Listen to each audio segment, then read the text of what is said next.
O livro de Daniel é repleto de profecias bíblicas que apontam para os tempos do fim e o estabelecimento do reino de Deus.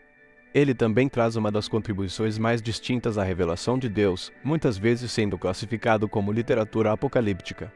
Um ponto interessante sobre Daniel é que, ao contrário da maioria dos livros do Antigo Testamento, ele foi escrito em duas línguas. Começando em hebraico, possui um trecho em aramaico e termina em hebraico novamente. Mas por que essa informação é importante para o assunto de hoje? O aramaico era a língua corrente na Babilônia naquele período. Por isso, quando se tratava de algo destinado aos gentios, era escrito na língua usada por eles. O sonho de Nabucodonosor, narrado no 2º capítulo de Daniel, foi escrito em aramaico. Certa noite, Nabucodonosor, rei da Babilônia, teve um sonho que o perturbou profundamente. Naquela hora da noite, a corte não se achava reunida, mas ele exigiu que seus magos, adivinhos, feiticeiros e astrólogos comparecessem diante dele. A grande questão é que o rei não contou o sonho, mas exigiu que os sábios revelassem o que ele havia sonhado e dessem a interpretação. A esse respeito, os estudiosos se dividem quanto à possibilidade de Nabucodonosor ter esquecido o sonho, o que indicaria um mau presságio segundo as tradições orientais, ou de ter apenas retido a informação para colocar seus homens à prova. Vamos a algumas informações interessantes a respeito dos homens que estavam diante do rei. Os magos eram como chefes de magia, os adivinhos faziam adivinhações por meio de fígados de animais sacrificados, comparando-os com modelos de argila e inscritos, os feiticeiros usavam magia negra e os astrólogos eram a principal classe de sábios da corte. Além disso, muitos artifícios poderiam ser utilizados para interpretar sonhos, como analisar o vento, o uivo de lobos, o movimento das serpentes e a direção tomada por uma flecha ao cair. Mas tudo isso, é claro, só era feito quando os sábios conheciam o sonho em questão. Os sonhos eram levados muito a sério, sendo considerados mensagens dos deuses, por isso era tão importante entender seu significado.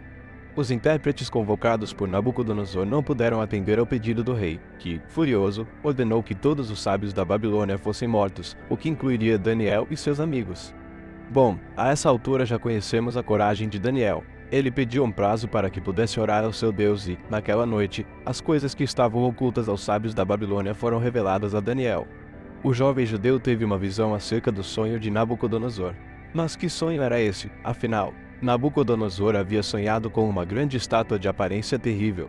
Essa estátua, em forma de homem, possuía a cabeça de ouro fino, o peito e os braços de prata, o ventre e as coxas de bronze, as pernas de ferro e os pés de ferro misturado com barro. Enquanto Nabucodonosor observava a estátua, uma pedra se soltou e esmigara aos pés da estátua.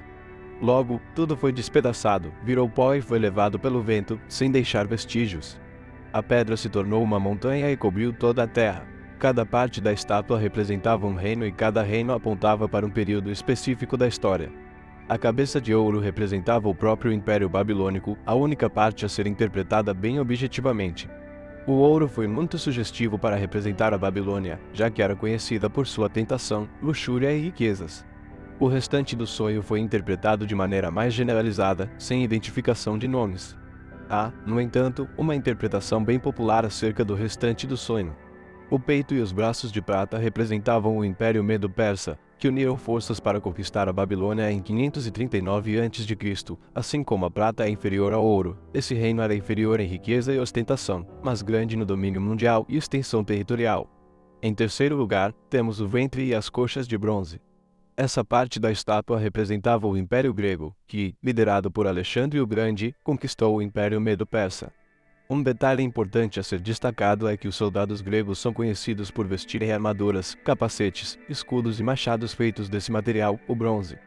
As pernas e os pés representavam o Império Romano. Visto que as pernas são a maior parte do corpo humano, essa simbologia destacava um reino extenso.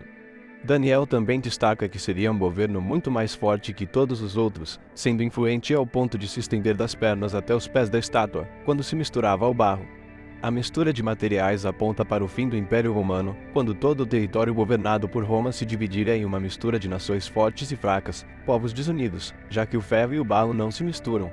Quando a pedra se solta, ela acerta em primeiro lugar os pés da estátua, o que significava que algo aconteceria em um período muito específico da história. Essa pedra é Cristo. É Ele quem destrói os reinos deste mundo, não deixando nenhum vestígio para trás, e instaura o reino eterno. No sonho, após destruir a estátua, a pedra se tornou uma grande montanha e encheu toda a terra. Da mesma forma, toda a terra se encherá do conhecimento da glória de Deus, como as águas cobrem o mar. O surgimento da montanha, que no Antigo Testamento simboliza um local de encontro com a divindade, é uma comprovação de que no reino de Deus o Criador e a criação se encontram. Se você se preocupa com o governo de homens ímpios ao redor de todo o mundo e teme ameaças de guerra e destruição, lembre-se que é Deus quem decide o resultado da história. Seu reino é indestrutível e eterno, e aqueles que nele confiam e se refugiam estarão a salvo. A estátua simboliza o domínio humano sobre a criação, mas quando chegar o tempo determinado, a derrota de tal domínio será total, sem deixar vestígios. Se você gostou do vídeo, não deixe de curtir, se inscrever no canal e ativar as notificações.